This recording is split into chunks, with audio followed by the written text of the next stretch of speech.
గౌరవనీయులైనటువంటి విద్యాశాఖ మంత్రులు సబితా ఇంద్రారెడ్డి గారిని కలవడం జరిగింది. కలిసినప్పుడు వారికి విన్నవించినటువంటి అంశాలు ఏంటంటే, మొదటగా రాష్ట్రంలో ఉన్నటువంటి సుమారు 6 లక్షల మంది ఇవాళ బీఈడీ టీటీసీ చేసి టెట్ పరీక్ష కోసం నిరీక్షిస్తూ ఉన్నారు.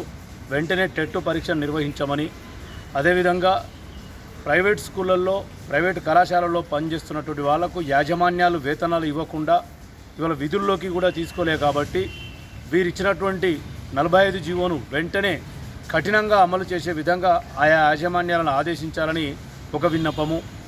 నియామకపు నుంచి ఇప్పటిదాకా బదిలీలకు నోచుకొని మోడల్ స్కూల్ టీచర్లకు వెంటనే బదిలీలు నిర్వహించాలని, డిసెంబర్ నుంచి ఏప్రిల్ వరకు ఆ 5 నెలల వేతనాలు విద్యా వాలంటీర్లకు చెల్లించాలని, కేంద్ర ప్రభుత్వం నిధులు మంజూరు చేసిన రెన్యువల్ కాబడని పార్ట్ టైం ఇన్స్ట్రక్టర్స్ను వెంటనే రెన్యువల్ చేయాలని, ముఖ్యంగా రాష్ట్రంలో ఉన్నటువంటి ఉపాధ్యాయులందరినీ కూడా వచ్చే సంవత్సరం జనాభా గణన ఉంటుంది వేసవిలో కాబట్టి ఈ దసరా సెలవుల్లో వారికి బదిలీలు నిర్వహించాలని కూడా కోరడం జరిగింది.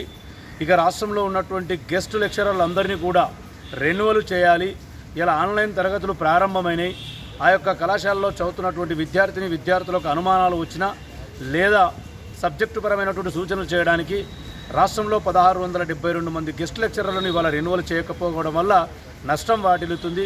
వెంటనే రెన్యువల్ చేయాలని కూడా వారికి విజ్ఞప్తి చేయడం జరిగింది.